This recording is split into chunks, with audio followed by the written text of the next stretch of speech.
ॐ नमः भगवते वासुदेवाय।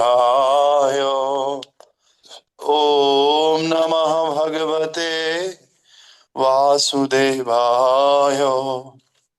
ॐ नमः भगवते वासुदेवाय। ॐ नमः भगवते वासुदेवाय। नारायणं नमस्कृत्यं नरं चैव नरोत्तमं देवीं सरस्वतीं व्यासं ततो जयमुदीरये। नष्टप्रायेषु अभद्रेषु नित्यं भागवत सेवयां भगवते उत्तमश्लोके भक्तिर्भवति नैष्ठकी। कृष्णाय वासुदेवाय देवकी नन्दनाय च नन्दगोपकुमाराय श्रीगोविन्दाय नमो नमः।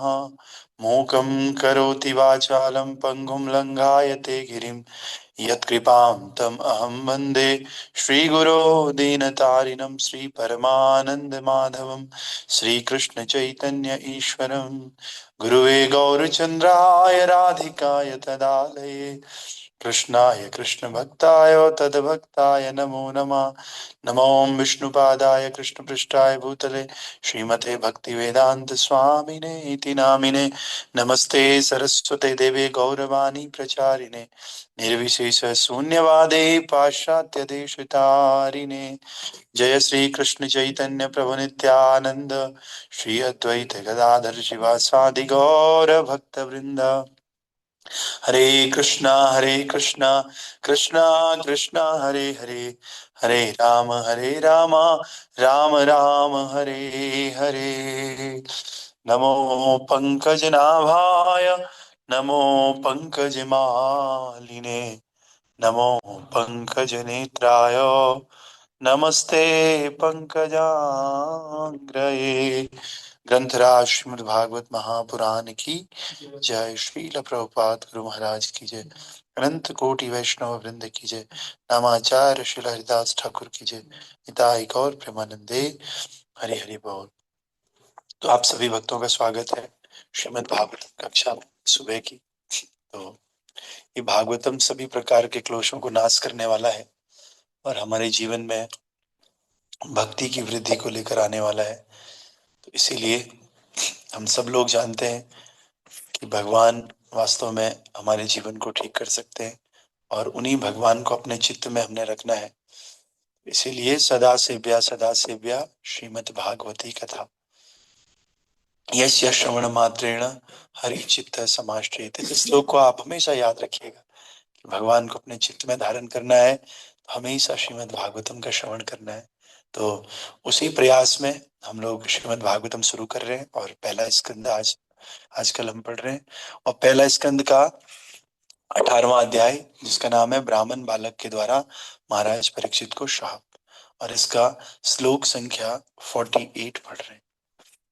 तो इस प्रकार से है, 47 होना चाहिए मेरे ख्याल से, 7 और 48,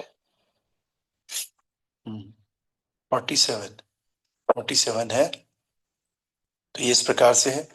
अपापेषु स्वभृत्तेषु बालेन अपक्वबुद्धिनां पापं कृतं तद् भगवान् सर्वात्मा क्षन्तुमर्हति। ऐसा लग रहा है कि हरे कृष्ण प्रभु 47 कल हुआ था। अच्छा 48, सॉरी थैंक यू। तो 48 है। तिरस्कृता विप्रलब्धा सप्ता क्षिप्ता हता अपि नास्या तत्प्रतिकुर्वन्ति तद्भक्ता प्रभवोऽपिह। तिरस्कृता विप्रलब्धा सप्ता क्षिप्ता हता अपि नास्य तत्प्रतिकुर्वन्ति तद्भक्ता प्रभवोऽपिह। तिरस्कृता विप्रलब्धा सप्ता क्षिप्ता हता अपि नास्य तत्प्रतिकुर्वन्ति तद्भक्ता प्रभवोऽपिः। हरे कृष्ण। हरे कृष्ण प्रभु जी। तिरस्कर्ता विप्लब्धा सब तिरस्कर्ता विप्लब्धा क्षिप्ता क्षिप्ता हता अपि नास्य तत् प्रतिकुर्वन्ति तत् भक्ता प्रभवो अपि हि। हरे कृष्ण प्रभु। पुरस्कृता विप्रलब्धाः शप्ता क्षिप्ता हता अपि नाश्रय प्रतिकुर्वन्ति तद्भक्ता प्रभवोऽपि हि।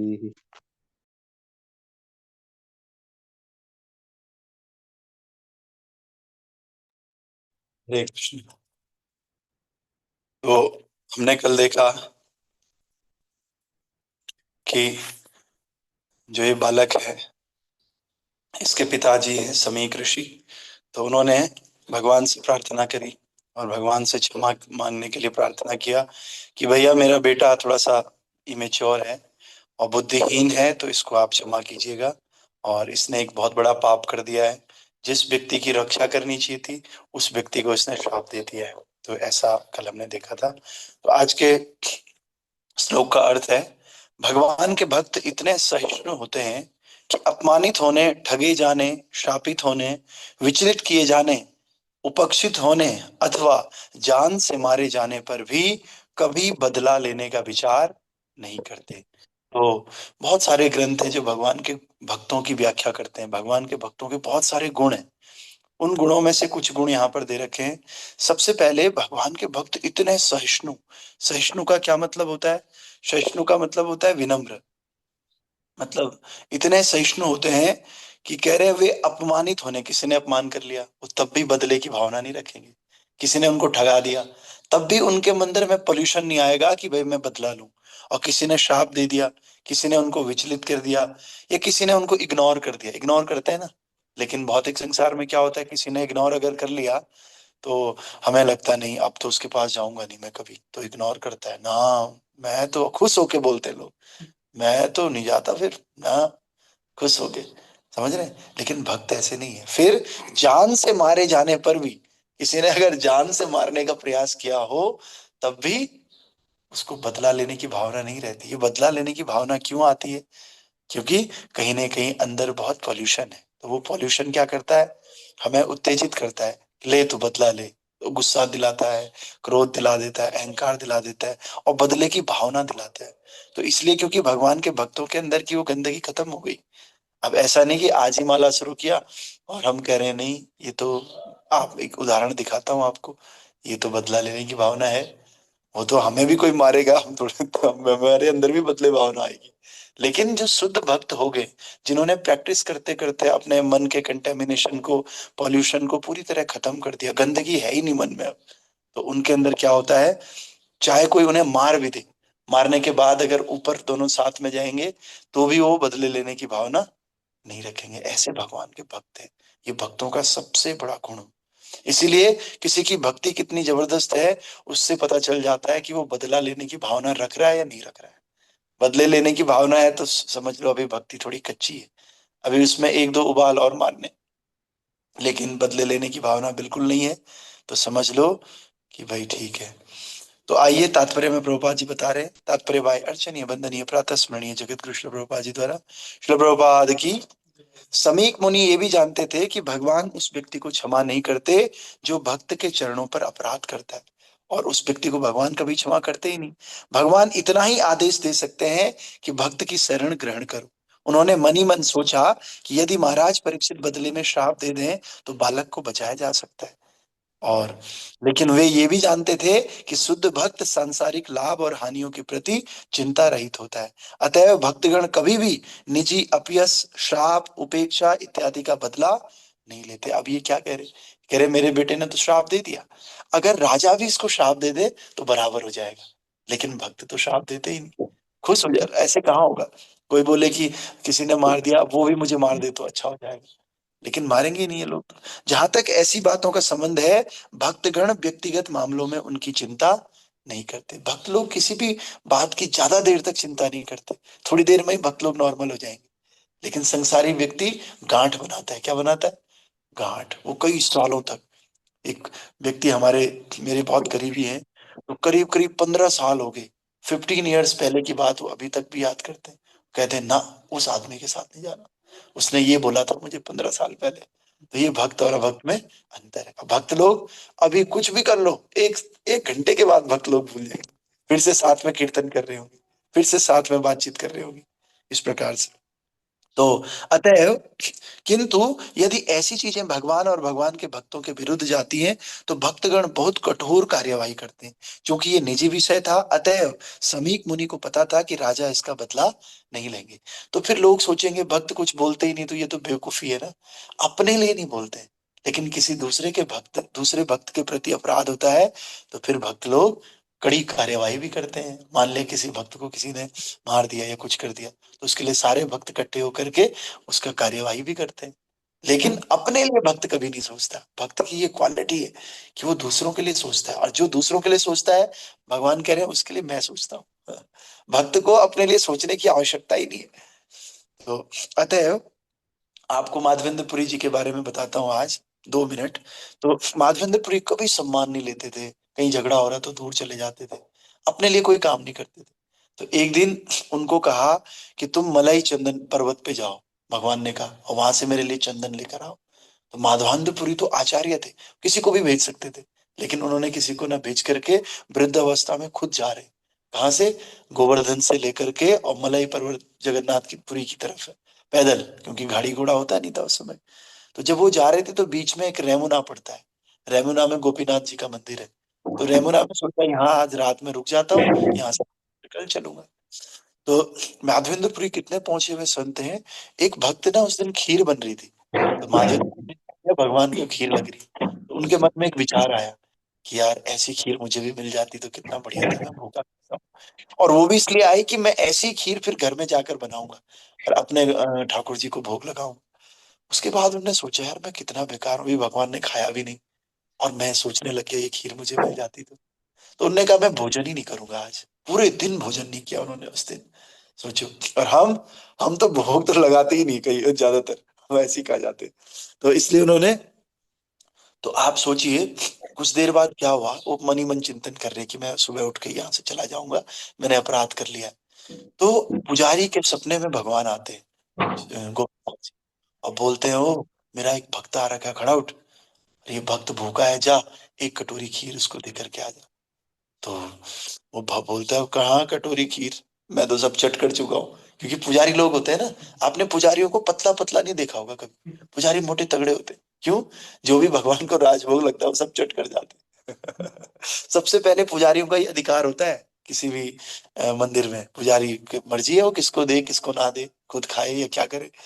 तो वो रोज खा जाते थे, तो भगवान कह रहे मुझे पता है तो रोज खा जाता है, इसीलिए मैंने एक कटोरा पर्दे के पीछे छुपा के रखा है, तो जा।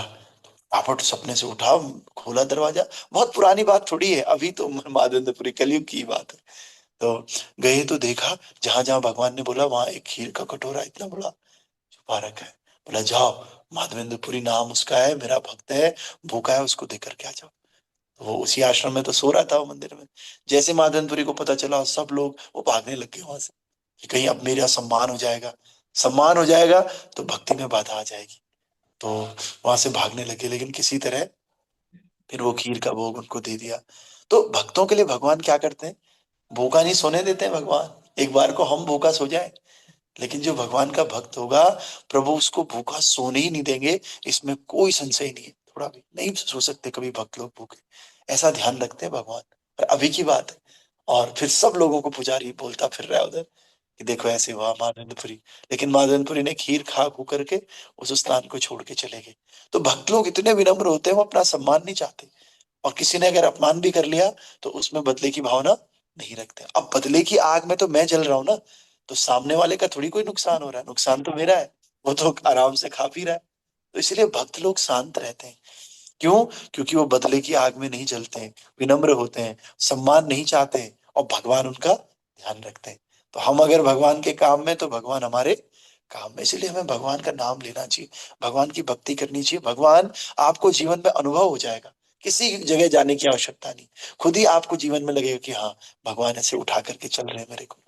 तो इस प्रकार से अतएव अप्रौढ़ बालक के लिए भगवान से याचना करने के अतिरिक्त कोई विकल्प नहीं था। इसलिए क्या कह रहे हैं कि कोई दूसरा रास्ता नहीं था इनके पास, भक्त लोगों के पास दूसरा कोई रास्ता है ही नहीं, उनके पास एक ही रास्ता है कि भगवान से प्रार्थना करना। और लोग आपको दुनिया भर के इलाज बताएंगे। कोई बोलेगा सूर्य को जल दे दो, कोई बोलेगा फलाने बाबा के पास चले जाओ, कोई ये कोई वो। लेकिन भक्त लोगों का एक ही सहारा होता है, भगवान से प्रार्थना। और वो प्रार्थना इतनी स्ट्रांग होती है, कुछ भी कर सकती है। तो इसी प्रार्थना से जो है अजामिल का उद्धार हुआ, इसी प्रार्थना से कणिका का उद्धार हुआ, इसी प्रार्थना से सात सुदामा का उद्धार हुआ। सब लोगों का उद्धार होता है इसी प्रार्थना से। तो लेकिन प्रार्थना सच्ची होनी चाहिए। तो प्रार्थना तो वो होती है जो दिल से होती है, प्रार्थना तो वो होती है जो दिल से होती है। लेकिन मुश्किल तो ये है, बड़ी मुश्किल से होती है।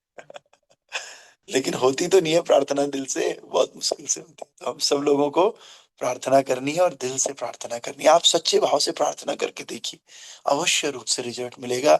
ये पर्सनल अनुभव है हमारा भी और संतों का। तो ऐसा नहीं है कि केवल ब्राह्मण ही अपने अधीनों को श्राप देने या आशीर्वाद देने में सक्षम होते हैं। भगवान के भक्त चाहे वो ब्राह्मण नहीं भी हो तो भी ब्राह्मण से अधिक शक्तिशाली होते हैं। और लेकिन शक्तिशाली भक्त कभी भी अपने लाभ के लिए शक्ति का दुरुपयोग नहीं करता। भक्त की जितनी भी शक्ति होती है वो भगवान तथा उसके भक्तों की सेवा में ही लगती है। ऐसा नहीं कोई ब्राह्मण है तो वही श्राप दे सकता है। उदाहरण के लिए क्या नाम था, अम्बरीश महाराज, वो तो ब्राह्मण नहीं है, तो क्षत्रिय है। लेकिन सोचो परशुराम जी जो है वो क्या है, ब्राह्मण है। उल्टा ब्राह्मण को आना पड़ा उनके चरणों में। तो भगवान के भक्त ब्राह्मणों से भी ऊपर होते हैं। तो इसलिए हम सबको एक ही सॉल्यूशन अपने जीवन में करना है, केवल ये भागवतम और केवल भगवान की भक्ति और भगवान की प्रार्थना। ये प्रार्थना रंग लाएगी, आज नहीं तो कल।